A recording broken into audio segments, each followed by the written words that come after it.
Welcome to Misha and Dianne Watch Santa Barbara, week 29. Hello.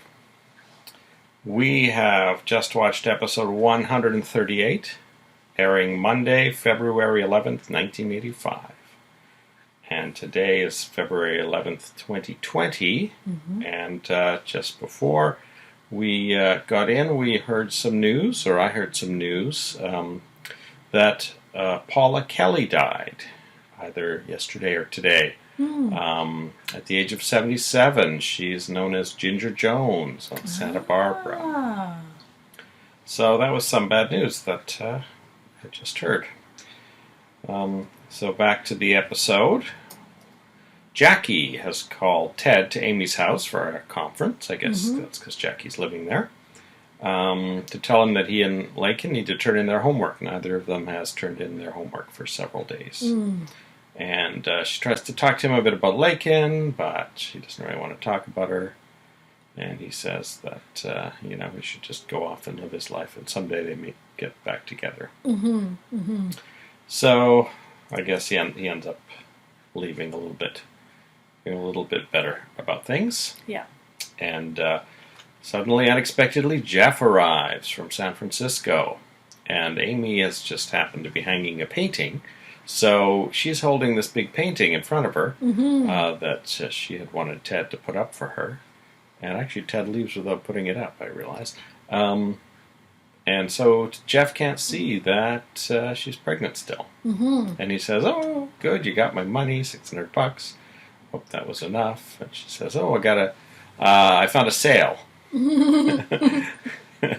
And she tells him she bought a whole lot of stuff for the baby, and then reveals that she's still pregnant. Yeah. So he's really annoyed because he says she has no money and no man, and 2 weeks after the baby's born, he's going to want money from her. But she assures him she never wants anything to do with him and will never tell the baby who its father is. Yeah, she really tears the stripe out of him, and I suspect will probably be the last time we see him.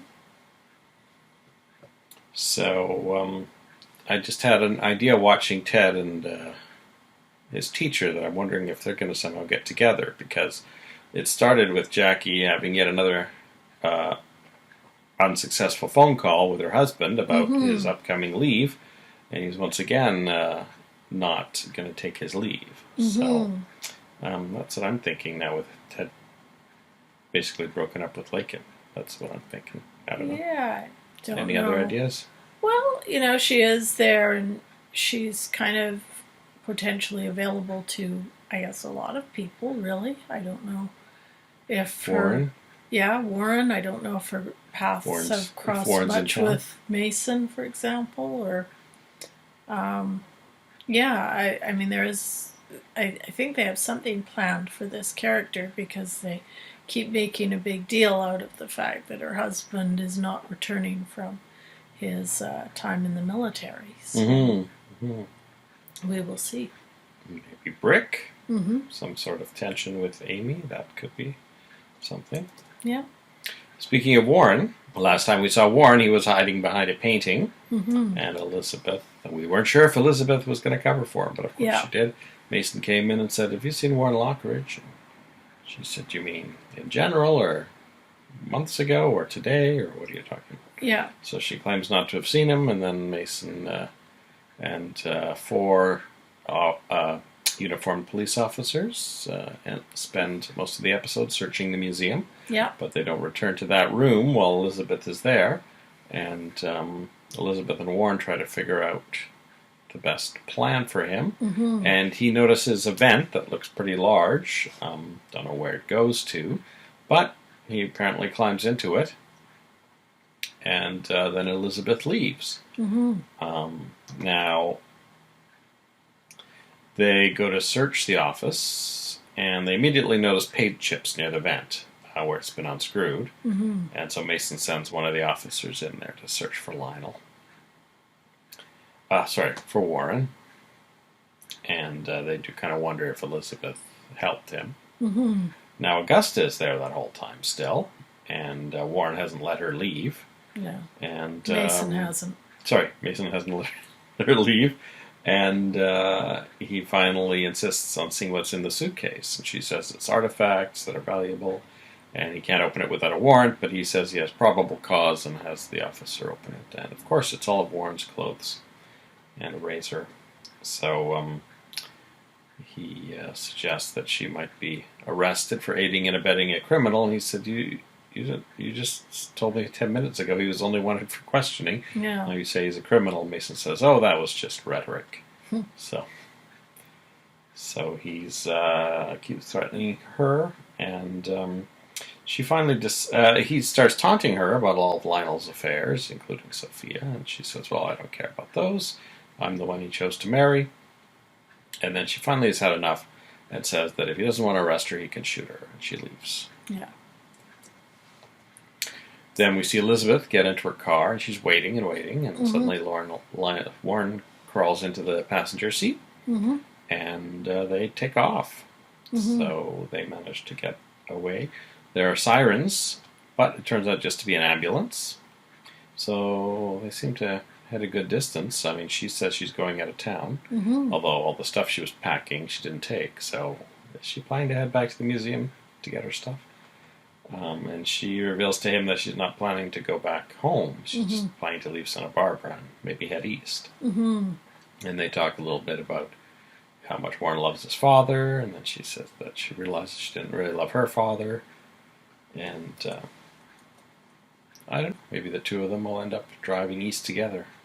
Well, they end up on a little patch of property with an old barn on it. And one of the things we learn is that this is actually Warren's property that Minx has given him. So on his 18th birthday.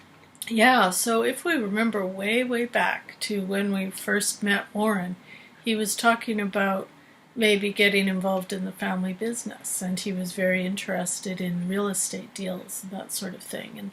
And now we're getting a little bit more perspective on that because it turns out he already owns some real estate. It's a farmhouse, and it's a farmer ranch or whatever you call it. They grow lemons and avocados, among other things. And he tells Elizabeth they're going to check out the hayloft, so I guess they're not planning to sleep in the bedroom because probably Mason could figure out that that's a potential place he could go. Yeah. I wonder if when we see the hayloft, we'll realize it's the same place. Yeah. Lincoln and Ted stayed, and the same place the Russians found Joe. Yeah, it could be. It could be the city. Same the set, city hayloft. I assume, but. Well, I mean,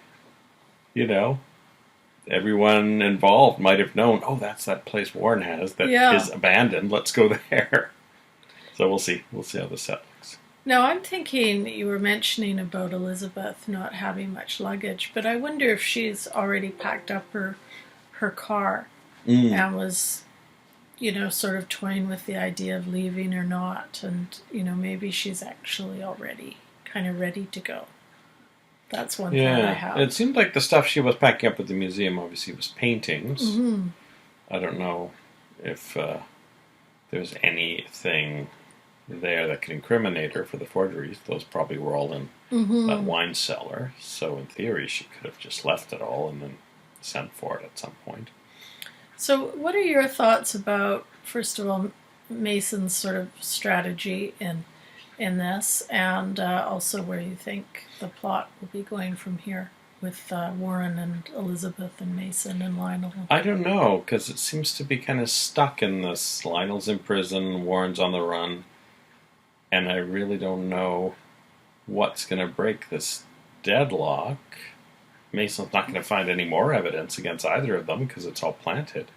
So it's going to have to stop with Sophia, I think. I think Sophia's going to have to be revealed to Mason. And if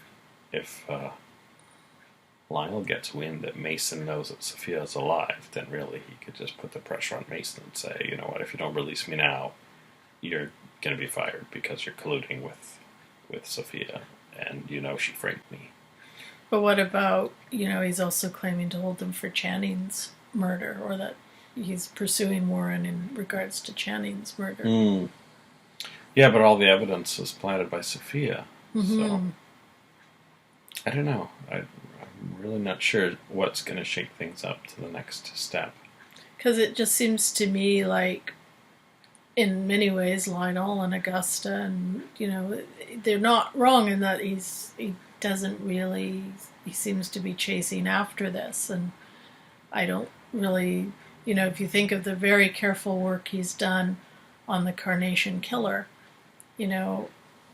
that's not, in my opinion, what we're seeing in his pursuit of this. Yeah, he's stretching things quite a bit, I think. Yeah. Continuing to hold Lionel, and then hoping to add Warren to the mix. I mean, if they do manage to catch Warren before he gets out of town, that kind of leaves Augusta to try and, maybe she could rope Brick into hiding in that secret room and trying to get something on Sophia. But it also occurred to me that, if in the next episode or the one after we see the police surrounding the barn and Elizabeth and Warren in it, and Elizabeth gets kind of caught up in this dragnet, that could maybe turn things a little bit, because that could be a step in revealing the forgeries. And then once those are revealed, Sophia really has nothing to hold over Lionel at all. Oh, I see. And so maybe the stuff she left behind at the museum could actually fit into that if Mason looks at it hard enough and finds some clue. I mean, we already know that Cece found some brushes. If she left those old-timey brushes there, by any chance, then yeah, that could see Elizabeth reveal, which would take away Sophia's thing. Also, I think if Elizabeth gets caught up in it, that's going to complicate things, I think, maybe a little bit between Mason and Cece, because I don't think Cece's going to be very happy with Mason for hauling in Elizabeth. Now, would Elizabeth take the blame for everything and claim that Lionel knows nothing about it to protect him? I don't know. I just don't think if Mason's doing a lot of this or proceeding in this way to try to gain Cece's affection, I don't think bringing Elizabeth in will do that. Yeah, I really am not sure how this is going to go. Peter Flint is hiding outside the honeymoon house, as I call it, while Joe and Kelly make love inside in front of the fireplace and have just a jolly good evening on their honeymoon while Peter's outside. Kelly says, hey, let's just stay here. But Joe says he's hungry, so eventually she allows him to go and get some food. And as she goes out to the car to say goodbye, Peter sneaks into the house. And so Kelly returns to find Peter Flint in her house, which I think she can immediately assume is a very bad situation for her. And she spots that he has a gun in his waistband. And when she points that out, he says, oh, I brought that to protect you from the other guy. And throughout the rest of the episode, he refers to Joe as the other guy and gets very angry when Kelly mentions his name. And Peter's not looking well at all in this episode. No. And Joe is expecting to be gone for 10 to 20 minutes. So that's kind of what we're counting on. I kind of suspect that 20 minutes is possibly going to last a couple episodes. It could be, yeah. So Peter says, a whole bunch of stuff that confuses Kelly, and he says, oh, well, it's our honeymoon, and that's why I brought you this present, because we're supposed to exchange presents. And he gives her a white carnation. Yeah. Which, of course, maybe she wasn't entirely surprised by at that point, but this kind of solidifies everything. And he says that he just wants her to say that he loves her, and so she eventually manages to say it, but he said, now say it and mean it.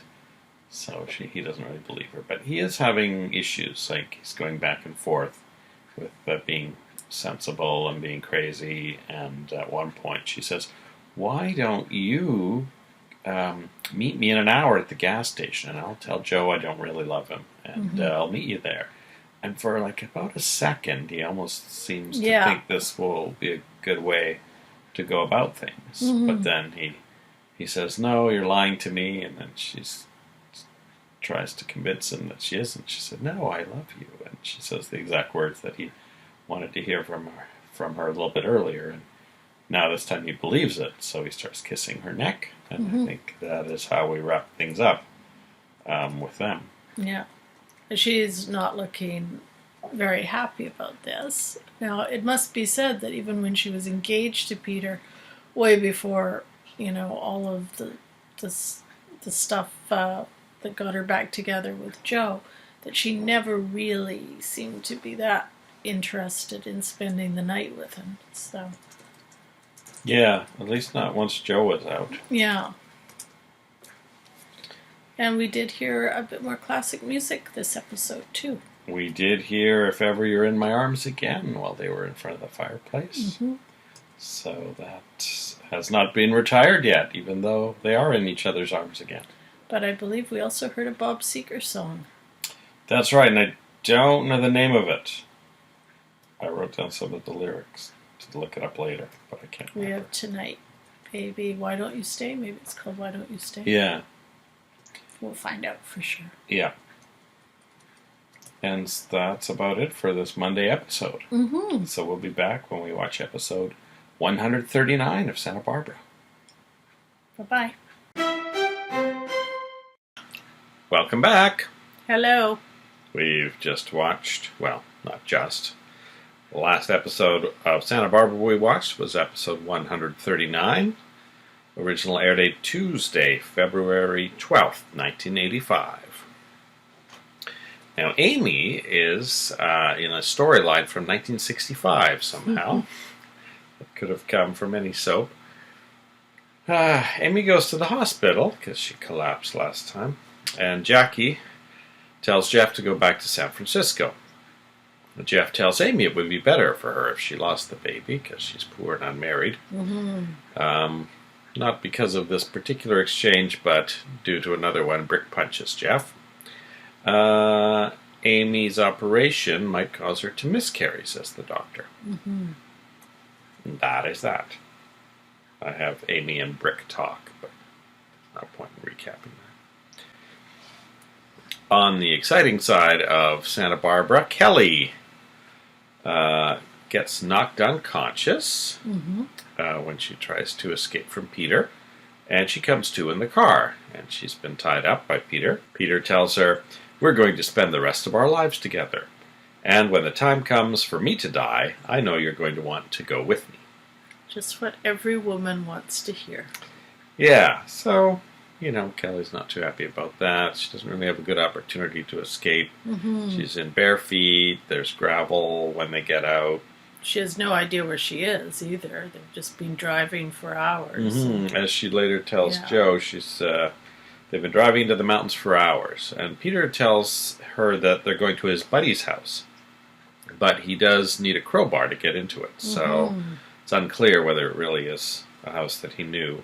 I wondered if this was a house he'd cased out in advance or whatever. I mean, I imagine Palm Springs perhaps has a lot of homes where people go there to vacation from other parts of the United States or North America, maybe during the winter, and then they go back home in the summer or something like that. Although this would be February, so they get in the house, and Peter gives Kelly the grand tour. There's no food, so Kelly tries to get him to agree to go out for some food, but he says, "Oh, I can wait till tomorrow." She says she hasn't eaten all day, but she manages to call Joe while Peter's out getting the luggage. She actually has to call directory assistance first, and then call Joe. But she says, "We drove into the mountains for hours, and I don't know where we are. And there's no number on the phone." So that's as much as she can tell Joe. Yeah.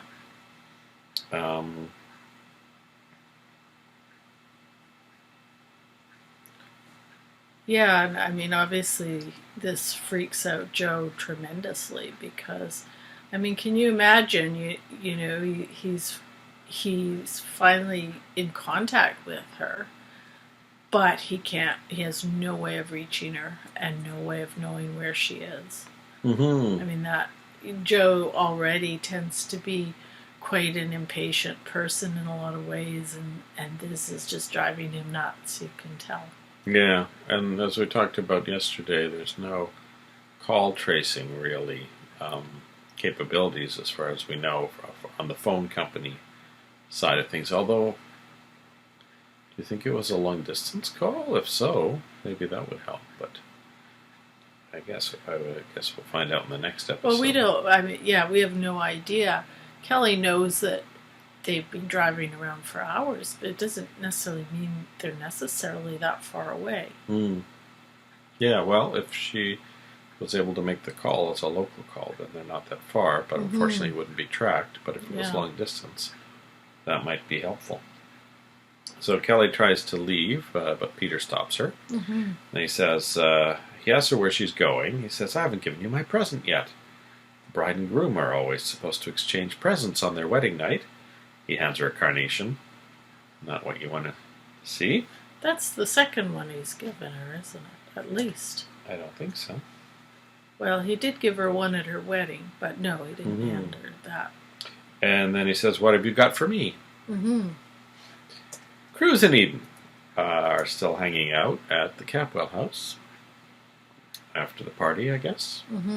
And they have some drinks, and then Cruz tries to get her to dance, which she does sort of lacklusterly, but she won't tell him why Suzanne Carlyle is bugging her so much.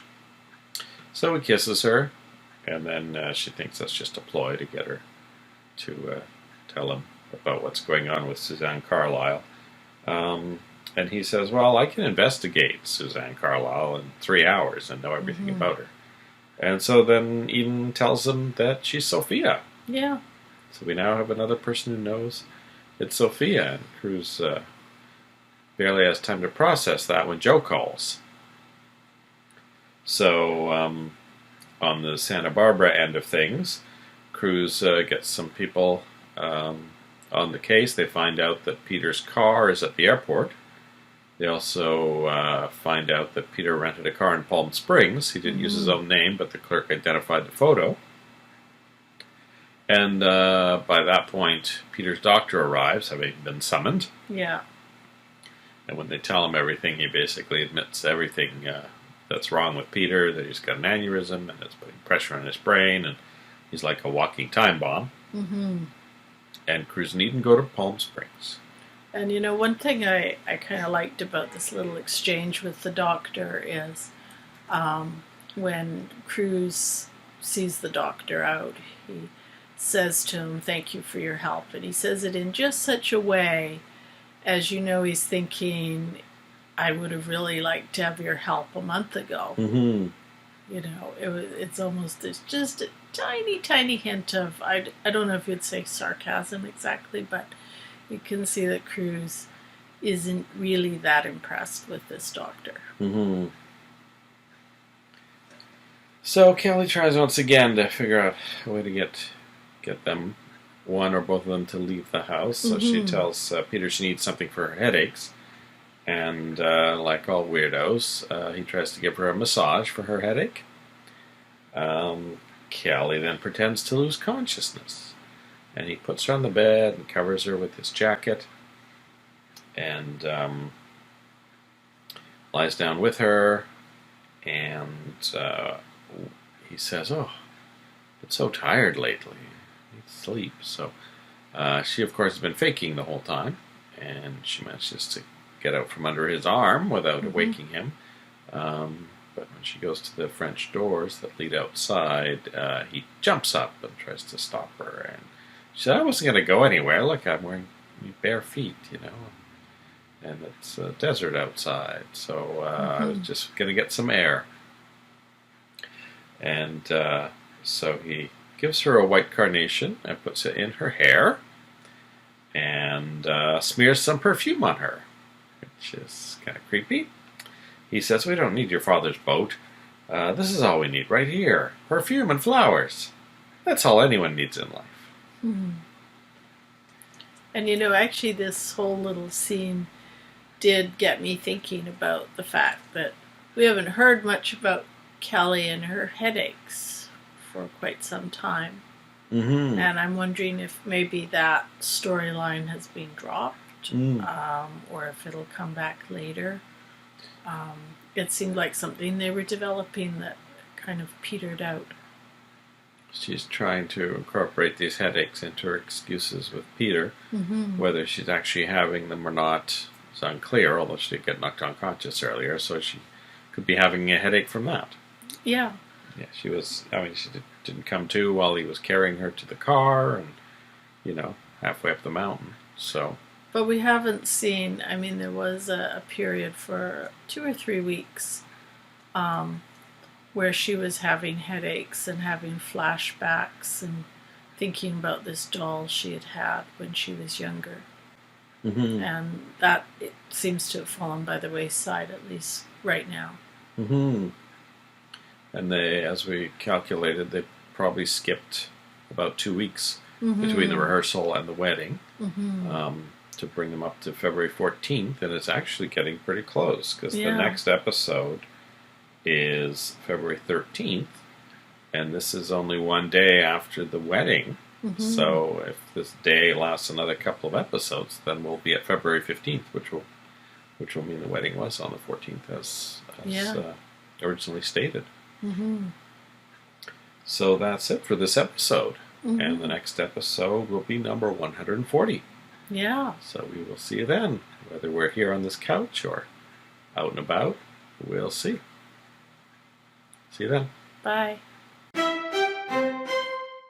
Hello. Hi, welcome back. We have watched episode 140 of Santa Barbara. Initially aired Wednesday, February 13th, 1985.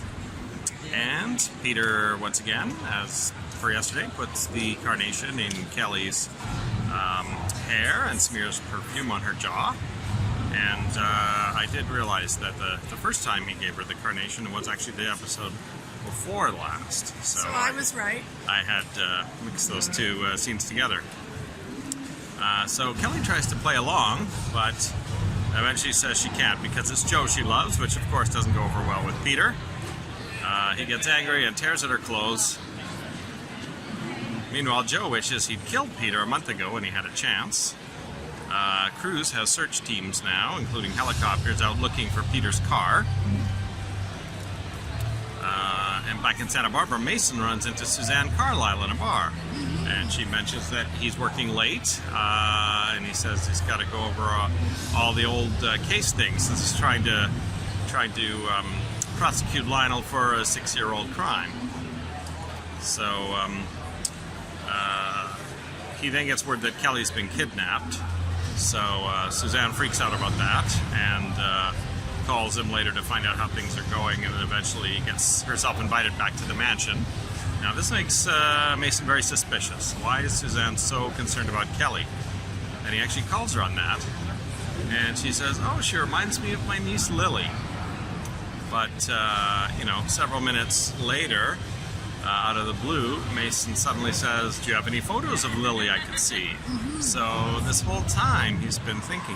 Now I was wondering, does that mean that he recognizes her or suspects that he knows her because the way he was looking at her? Anyway, she says she has no photos of her niece because they're all back in New York, so that's believable. Well, this kind of shows again how Mason is, as clever and devious as he is, he's often behind Cruz, because Cruz has been suspecting her for about a month now, and has already done the investigative work to prove she wasn't a real writer. Yeah. So Mason makes a phone call to Sam to have her checked out. So yeah, he'll be up to speed on her probably in the next episode, unless, I can't remember, did Mason go to Palm Springs? No, he didn't. So then Peter, next time we see Peter and Kelly, Peter tells Kelly that they're man and wife now. She obviously is not too happy about what's transpired. He says he should just kill her since he killed all the others.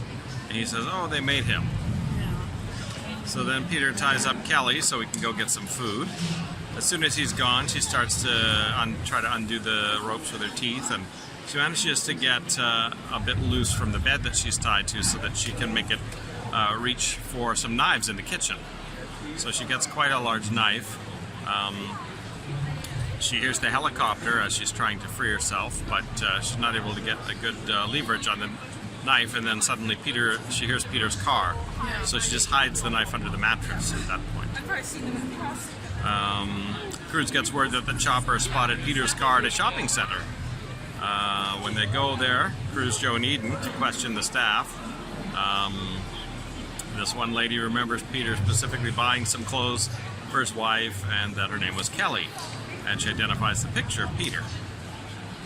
They also get a report at that point that a car was stolen nearby. So Peter has just left his car there. He'd heard on the radio that they were looking for him, so that's probably why he swapped cars. Once again, he's really on the ball with protecting himself. He is. He's very good at that. Now Elizabeth is all packed up for a voyage. Mason says, "Give my best to Warren," which of course is where she's going, but she pretends not to know what he's talking about. But he says, you know, you're going to be in trouble if you're aiding and abetting Warren. So she leaves, finds him in the barn asleep, starts drawing him on a paper bag, and then when he wakes up, she says she wants to help, but he doesn't trust her. He doesn't know why. She doesn't really say that she has some past relationship with his dad. No. Just that she wants to help someone else for a change. Eventually, he decides that he can trust her, and he tells her that he wants to lure Sophia out, so he's going to have to write her a note that she can't refuse. And he gives it to Elizabeth to deliver. And it says, Faramar, Yucca Dunes Motel, room 110, I think, or 111. Yeah. So Faramar was the word that Channing whispered, I think, right? When he died? Yes. Yeah, so that's very interesting. And then as Elizabeth leaves with the note, she says to Warren he can repay her however he wants. You know, I have to admit I was a little surprised that Mason was still so preoccupied with finding Warren, given what's just happened with Kelly. And, you know, the fact that they let Peter Flint slip through their fingers. And, you know, when I watched it, I almost thought, oh, maybe this scene belonged in an earlier episode or was supposed to be somewhere else. Because it did. It just sort of jarred me a little bit that this would be a focus of Mason's attention at this point. I was thinking that maybe he was going to end up going to Palm Springs and they were trying to wrap up any storylines he needed to be involved in for a couple of days. Maybe. So, interestingly, I'm thinking maybe Warren and Elizabeth as a future couple, and they might not be leaving town after all. Yeah, that would be really interesting. So, Peter asks Kelly to put on the dress that he bought, and she says she doesn't really feel like it, and they says, oh, I'll put it on for you then, and she says, no, I'll do it, just turn around, I want to surprise you. And she reaches for the knife, so it sounded like she was going to stab him in the back, but he turned around at her unexpected change in movements, and she quickly changes to pulling the dress on. So then she tries a different tactic. She turns on the radio so that they can dance, but then they hear the news report about Peter Flint being hunted, so he turns that off, says, I don't want you to hear that. So then she says they should just go to bed. So he starts to kiss her, and she retrieves the knife. There's more. Sorry, there was more in between there. Peter says that they'll have to stay there forever. And then Kelly says, what about the children? Yeah. And this puts Peter into a weird head state. He says, oh, we can get another house, and maybe I can go back to teaching. Which is hilarious. Yeah. Since they've literally just heard that he's wanted. And Kelly says, oh, you know, whatever, you're really talented. And he interprets this as being a reference to his old job with Ginger. And he says, never bring that up again, especially in front of the children. Where are they anyway? Yeah. And then Kelly says that they're at school. So he's hallucinating a family now. Yeah. In addition to everything else. So at this point, Kelly decides to just say, oh, let's go to bed, because that's where the knife is. And as he's on top of her kissing her, she reaches down and gets the knife. So this may be coming to an end soon. She may be stabbing Peter Flint in the opening seconds of the next episode. Yes. Now we should mention one thing that also seems to have happened during this episode, and we don't see it, and it's just sort of alluded to, but it does sound like Peter actually did rape Kelly at some point during their night together. Well, yes, he says, now we're man and wife, and then later he says, oh, why are you being like that to someone you just slept with? So. Yeah, so this, of course, again reflects his MO as a serial killer, because we know that he did that to each of his victims. Which had led to Kelly to saying, well, now you should kill me, I guess. Yeah. So, and that's about it for this episode. So we will be back after we watch episode 141 of Santa Barbara. Bye. See ya. Bye-bye. From Vancouver Fan Expo Day 2, Misha and Diane are watching Santa Barbara. This week's spotlight is on Maylo McCaslin, who played Sally Taylor, number 2, on 15 episodes of Santa Barbara. Maylo Elizabeth McCaslin was born January 15, 1962, in Huntington Beach, California. She was married to actor Willie Ames from 1986 to 2009. They have one child. Before Santa Barbara, McCaslin appeared in shows like The Powers of Matthew Starr, Riptide, Hunter, and Hardcastle and McCormick. Her best-known role is as Dirty Trixie in the Hero High segments of Saturday morning series The Kid Super Power Hour with Shazam. Beginning with episode 48, McCaslin appeared as Sally Taylor, second best friend of Kelly Capwell and shipper of Joe Perkins and Kelly Capwell since high school. Having last appeared in episode 65, McCaslin returned for episodes 133 and 134 to fill in for Laken Lockridge as one of Kelly's bridesmaids at her wedding to Joe Perkins. Luckily, she had not dyed her hair blonde that week. After Santa Barbara, McCaslin appeared in the A-Team, Charles in Charge, Dragnet, and in 19 episodes of the series Bible Man. Well, when we got home last night, we watched episode 141 of Santa Barbara. Originally aired Thursday, February 14th, 1985, so Joe and Kelly's wedding day. And it is still the 15th at Santa Barbara days. Yeah. So they're going to catch up with real time, I guess, in the next episode.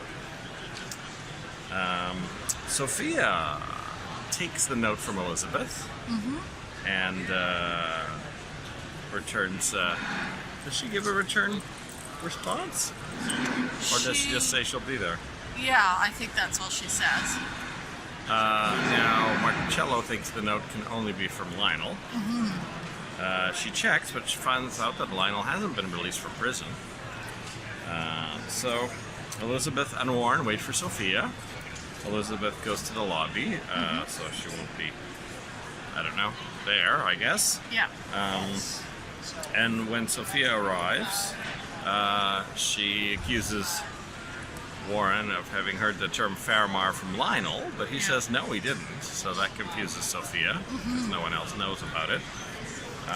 So he asks her to tell him what she would have told Channing that night if Channing had said you had an affair with Lionel. So Sophia does talk about it a little bit, saying that she was tricked for that first year. And then Warren said, but you went back to him. And she said, oh, that was only one time years later for certain reasons. Yeah. So that clarifies a little more, I guess, the intervening years, although Sophia's not super really trustworthy on this topic. So, and then they go back to talking about the murder, and Warren's saying, well, you're saying all this, but you're the one who planted all the evidence. She said, well, where do you think I got it? I was there. And but then she reveals she saw Lionel just after the murder, and he looked like a guy who had just killed someone.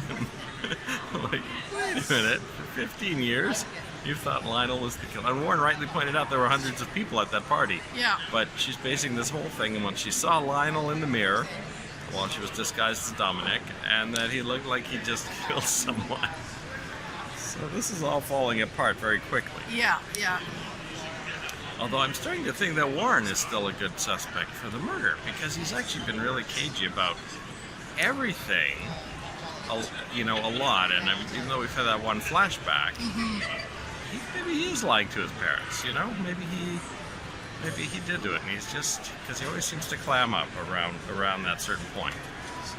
But I think what we are seeing is, I mean, we know that Sophia spent some time in a mental institution. And we're starting to get a sense, perhaps, of why.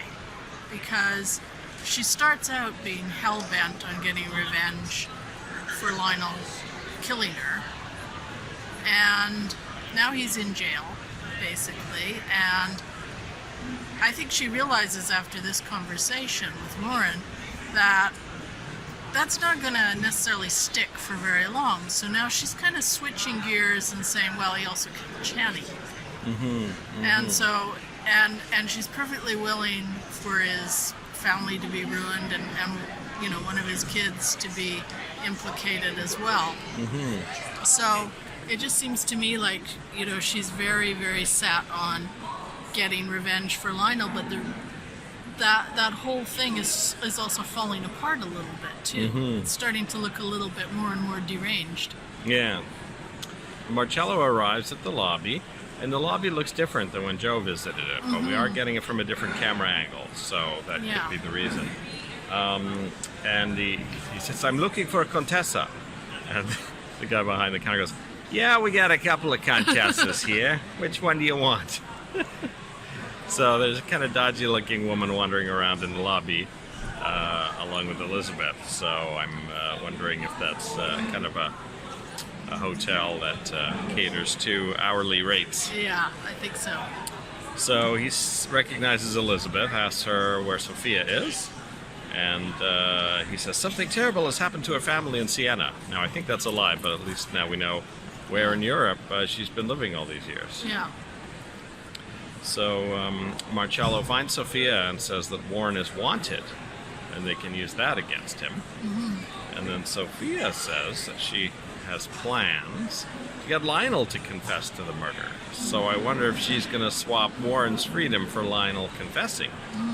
So she's thinking all the evidence, you know, that she planned it would be irrelevant if Lionel would just confess to it.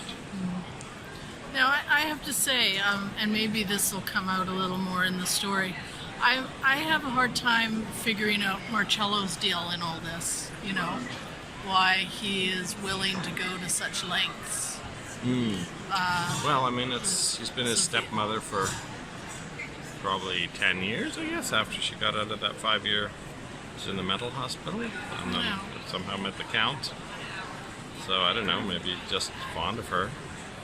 I guess, but you know, if you kind of couple that with the reaction of at least one of her own kids to her actually showing up, it's just kind of interesting, because I don't see Eden going to those lengths for Sophia. What if Marcello's father was a big fan of Sophia the actress, and all his life she's been showed these videos since he was a kid of the great actress Sophia Wayne? So, oh, guess what? Amy's still in the hospital. Dr. Montclair reminds her that she needs to decide if she's going to have the operation that will probably kill her baby. Brooke tells her it's her decision. She's hemming and hawing about it, crying about it. Now, I find it interesting that we're not seeing more of Amy's mom and Jade in this, but, you know, it seems like she hasn't wanted to talk to many people about it either. So.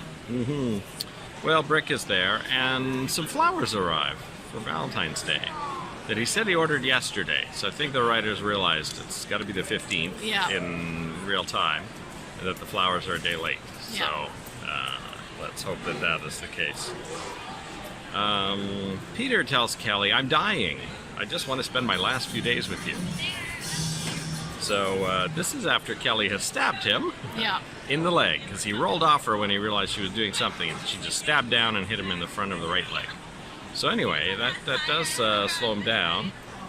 She runs out of the honeymoon house number 2, and he puts a tourniquet on and gets a stick to use as a cane and starts walking down the thing. Kelly trips at one point and finds herself next to a rattlesnake, which freezes her for a while, and then that gives Peter time to catch up to her. So anyway, he's tracking her slowly but zombie-like through the desert. She then encounters a mountain lion, like Jack Bauer's daughter in 24. She manages not to get killed by it, so it must have been full.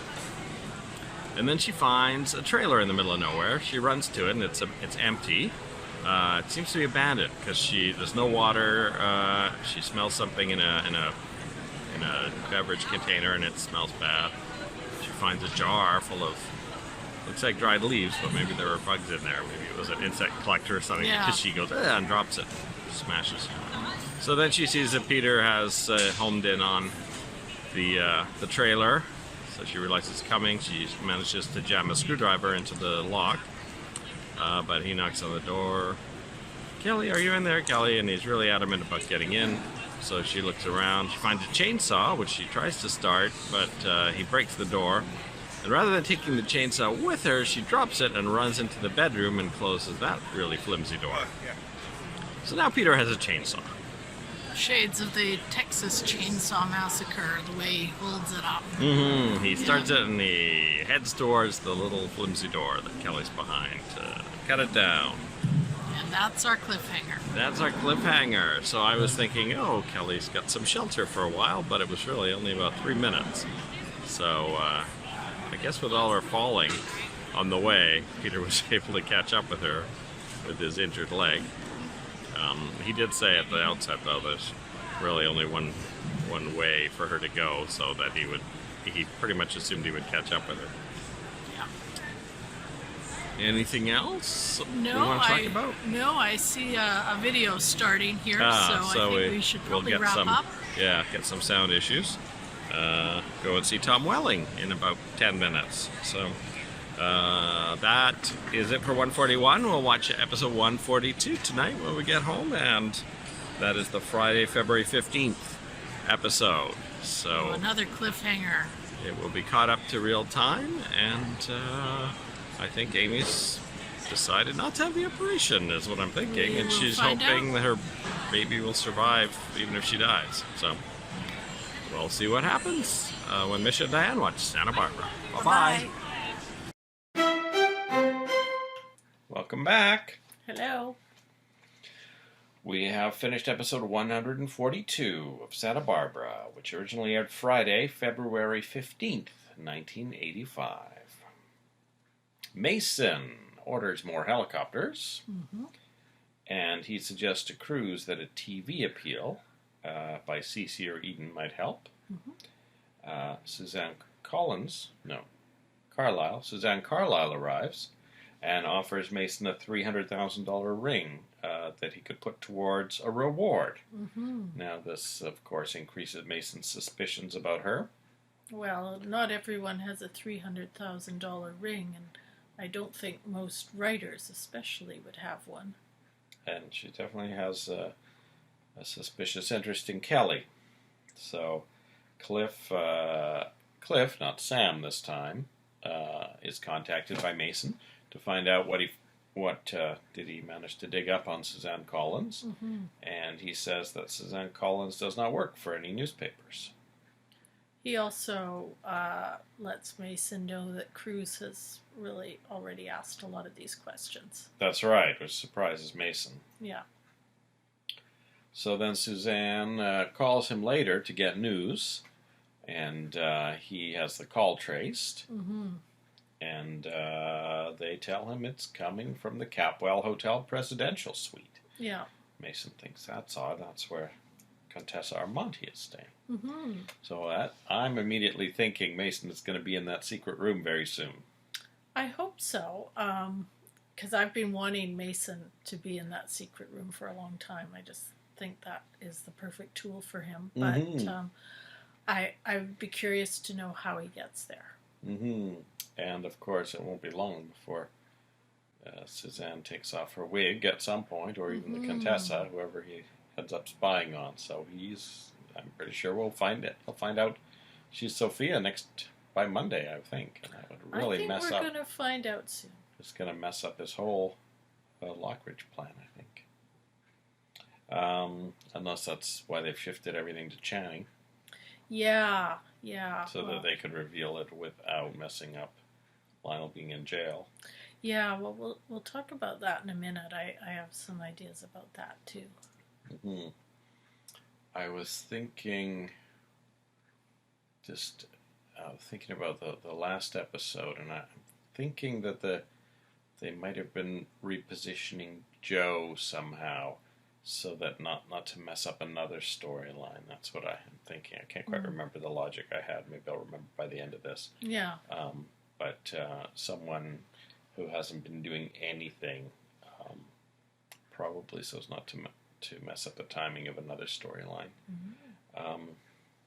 Back in Santa Barbara, we are still in Santa Barbara, but back at the hospital, Amy decides not to have the operation. So Brick gives her a kiss, and guess the baby will die. Or Amy will. Or Amy, or both. And I just have to say, it's really noticeable, like in this episode, we have all sorts of exciting stuff going on. We haven't talked about most of it yet, but we've got Mason, we've got Augusta, we've got Lionel, we've got Sophia doing all sorts of fascinating things, and of course Kelly and Peter, Joe, Cruz, Eden. We've got so many exciting things happening. And as soon as the Amy storyline comes on, it's like an anchor's been thrown out of a speeding boat to drag it to a halt. Yeah, it's a noticeable change in the energy of the show. Mm-hmm. This episode, the copy that we had, someone had put the trailer for the week on there. This week on Santa Barbara, the Carnation Killer storyline comes to an explosive conclusion, or something like that. And you can't imagine going, will Amy choose to have the operation? That's just not going to be, ever a draw for people, I don't think. Yeah, you can just feel the entire apparatus of the show come to a stop for a bit, and then, so, I don't know. I maybe it's something we could research down the line, whether one of the writers or whatever had a particular interest in this storyline or this dynamic. Mm-hmm. It seems very out of sync with a lot of the way the rest of the show is progressing. Mm-hmm. And I still feel that this is basically designed to inch Brick's story forward, but maybe it was unfortunate that he had to be tied to Amy for it. Well, it's sort of unfortunate because Brick, we've seen it, fireworks between him and Augusta and him and Minx, and he can definitely hold his own and bring a certain light to things, even the scene we last saw him in with Elizabeth, so it's sort of unfortunate he's tied to this kind of very old-fashioned storyline. Mm-hmm. And, even Amy works, if she's in a scene with Marissa and Jade, for that sort of family dynamic, but this storyline is really, as I say, it seems to be a little bit out of sync with where the rest of the show is going. Mm-hmm. Very old school storyline. And scenes are very old fashioned. Mm-hmm. Mm-hmm. Now Lionel insists that Mason release him, but Mason says that he can hold him for 60 days from the last time Lionel was captured. And Lionel says he's been here for 2 months now, which is about right, mid-February. So Augusta runs into Mason and says she's being denied access to Lionel, which Mason denies and says she can have 15 minutes with him right now if she wants. Mm-hmm. And Augusta tells Lionel that she's worried that he's got a bevy of beauties just waiting to break him out in a laundry truck. Mm-hmm. And he says he's not going to break out because, he doesn't want to mess anything up. But he can't get bail anymore either after his last issues, which he tried to tell Mason there were extenuating circumstances. But Mason said no judge is going to give you bail. Then Sophia comes to visit Lionel. And she asks, what did you tell Warren about Faramar? Mm-hmm. And Lionel says he didn't mention it. And then she says she wants Lionel to confess to the murder to keep Warren from being arrested. And that's what prompts Lionel to ask her the question that she was asked yesterday by Warren. Why do you think I'm guilty. And she says that she saw him in the mirror. She was dressed as Dominic and had her back to the hallway, I guess, and that she saw him in a mirror after Channing was killed. And Lionel says, well, that didn't happen. I was in Channing's room at the time. So this I find really interesting, because the whole mirror thing it didn't look real. It looked, the way they present the flashback almost looks like a bit of an illusion to me. Yeah, I mean, I almost didn't see Nicholas Coster in that spot at first. Like, I saw a figure. I thought, is that even him? Now, maybe I was a bit thrown because they dyed his hair dark again for the flashback. It wasn't. The scene took a few seconds to resolve in my eyes to see, oh, yeah, that is Lionel. And it's very posed as well, not like someone running out of a room or anything. Yeah. Like that. So, yeah, something seems very dodgy about this memory. So, Mason bursts in, demands to know how Suzanne Collins and Suzanne Carlisle and Lionel know each other, because, of course, she's disguised as Suzanne this entire episode. Mm-hmm. So that's interesting. I'm thinking, first of all, this episode is showing a little bit more of what we talked about with the last one, which is that Sophia seems to be becoming a little more unstable. And to me, this, especially that flashback, and her not exactly being able to firmly pin Lionel to the murder, just sort of this vision, it seems to me is an indication that maybe she's not as stable as she's appeared before. Now, when she had talked about her original amnesia when she had when she was drowned, you know, she said it took her years, and then the memory started to come back. So, could there be memory issues with that night? Could she be having, you know, continual issues that she's been hiding? You know. And I'm also thinking a couple of things. You know, first of all, with this 2 months now that Mason can keep Lionel in prison. One of the things it seems to me about the timeline that Mason lays out, he seems very precise that it's 2 months that he has basically to hold Lionel. That 2 months brings us almost to sweeps. So I think Lionel's going to be there for the next 2 months, and I think there's going to be some kind of evidence brought up for a hearing of some kind so that we get that going into sweeps. But it's 2 months from when he was recaptured, which was in January, though, wasn't it? Yeah, I think the end of January, was it not? Oh. I don't remember how long he was on the lam. Because we had the Christmas episode. Where he was in jail. Yeah. Yeah, I don't recall when they recaptured him. It seems to be, anyway.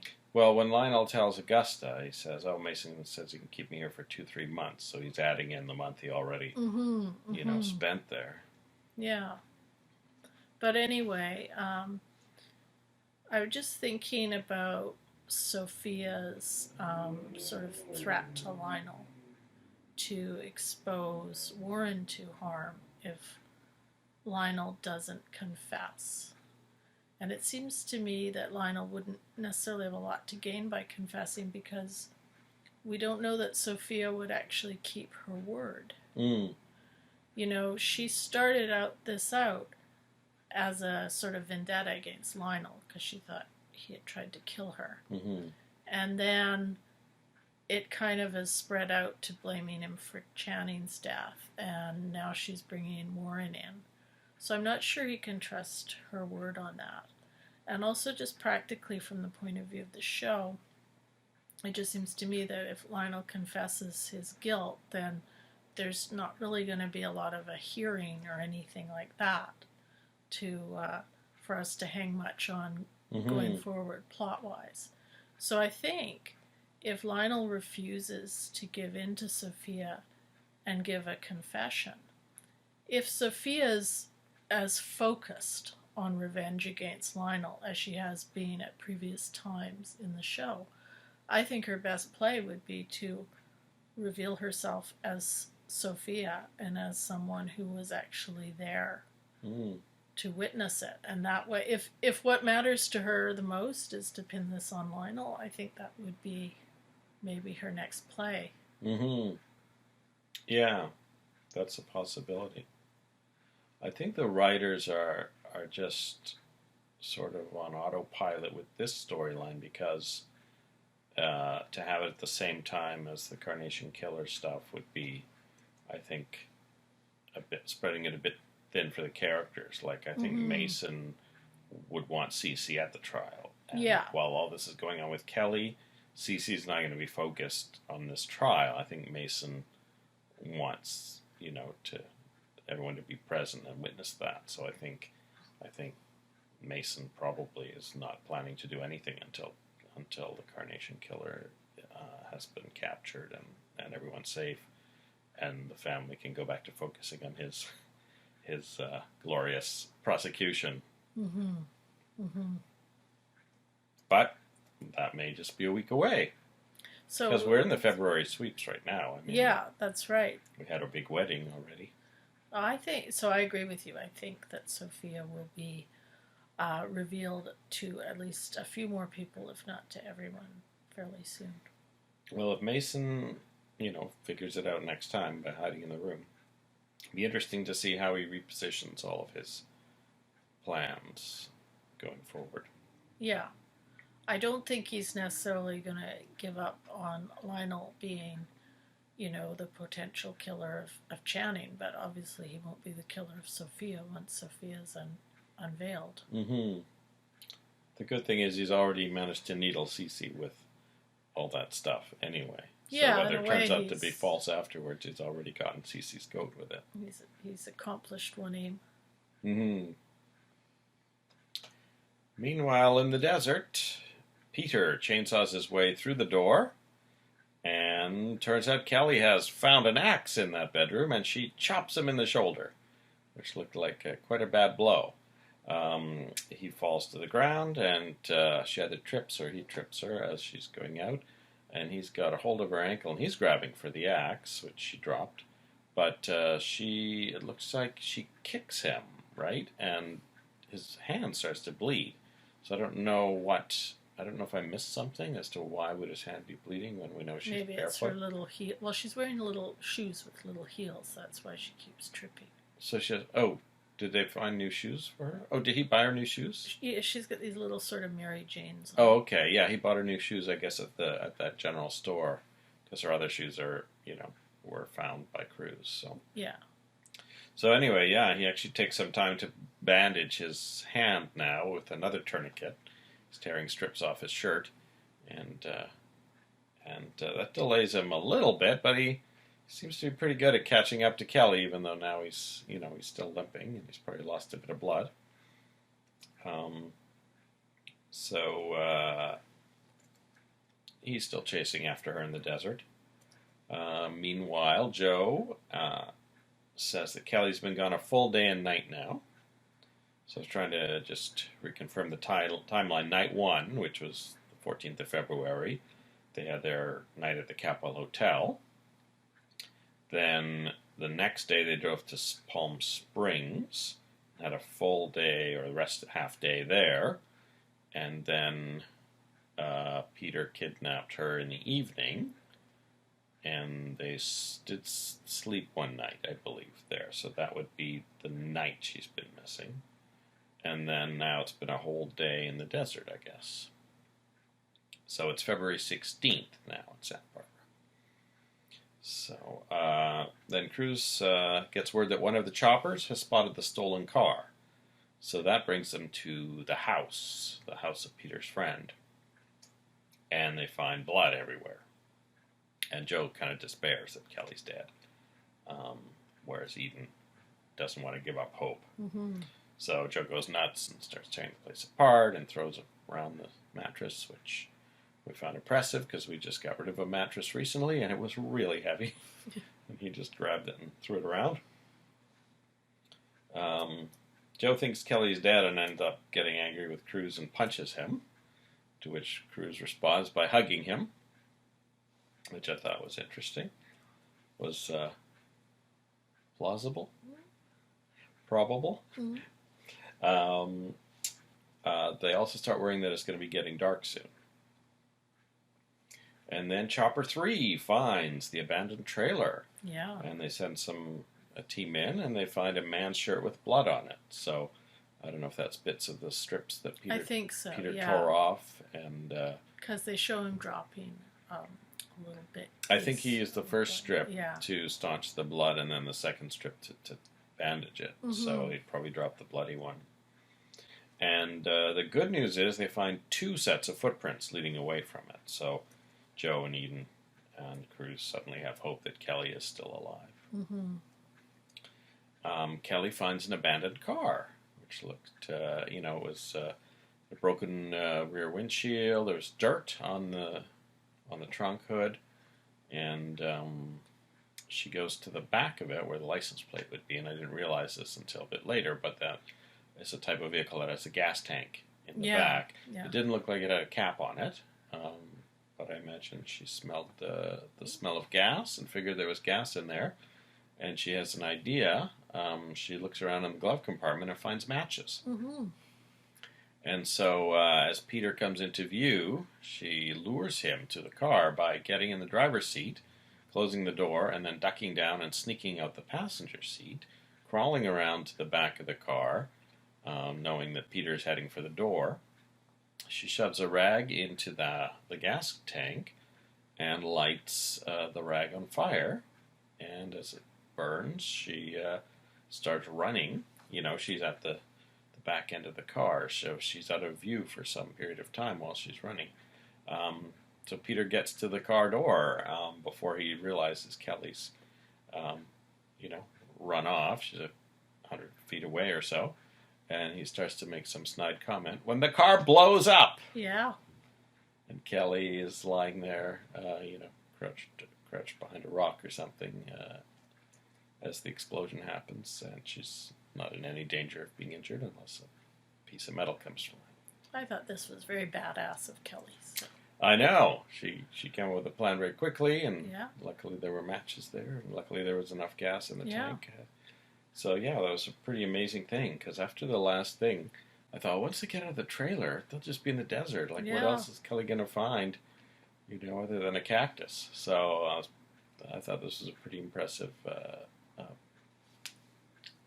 turn of events for this episode. So. I don't think it'll necessarily kill Peter. I'm not sure we're quite done with that yet, but it was very standing impressive. Right by the door, and it was a big explosion.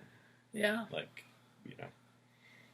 Clearly more gas was used by the pyrotechnic people than would have possibly been in a real car, but it looked really impressive. Mm-hmm. So we'll see if that's the end of the Carnation Killer, and if Joe and Kelly can live happily ever after and go and attend Lionel's trial.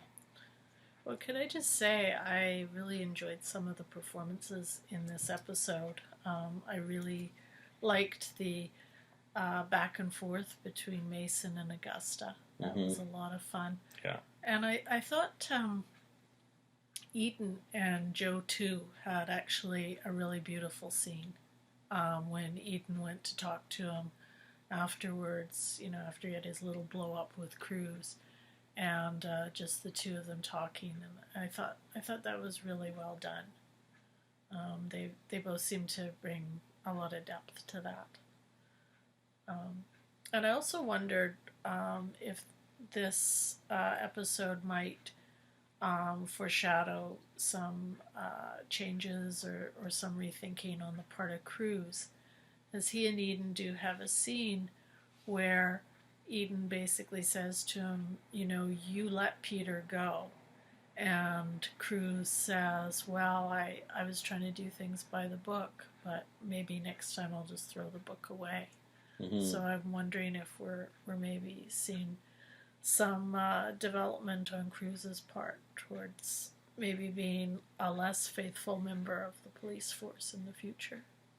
Yeah, we'll see how this affects things, especially if it turns out Peter hasn't been killed by the explosion, and Joe has indicated he wants to kill Peter if he gets his hands on him. So if he is still alive, we'll see how Cruz reacts to the idea of either bringing him in or killing him. I mean, they all know he's only got a few weeks to live anyway. So it must be really satisfying for the actor who plays Peter to get this whole kind of storyline to kind of go out with. That must be a really nice thing for an actor. That is it for week 29. So we'll be back next week with week 30. Has anyone died this week? Other than possibly Peter? I guess there's no Carnation Killer victims this week. No. So that's a week off from our cemetery visits. I'll have time to slot in a proper spotlight on an actor. So yeah, we'll be back for week 30 when we watch episode 143 of Santa Barbara. Bye-bye. See you. You're on the air with Misha and Dianne. Hi, I was wondering how the latest Santa Barbara episode relates to current political climate. Can you kind of expand on that? Well, there were some migrants in the desert, and then there was an explosive ending. Wow. We have a guest caller for our podcast today. How many episodes of Santa Barbara have you seen, sir? I don't remember. It's been so long. Have you even ever really seen Santa Barbara? Yes, I did, because one of the episodes I followed was on the original Beverly Hills 90210. What? Playing the mother Oh. of Jason Priestley and Shannon Doherty. I never saw that show. Do you know the actress's name? Or? No, I just remember she played the mother. Ah.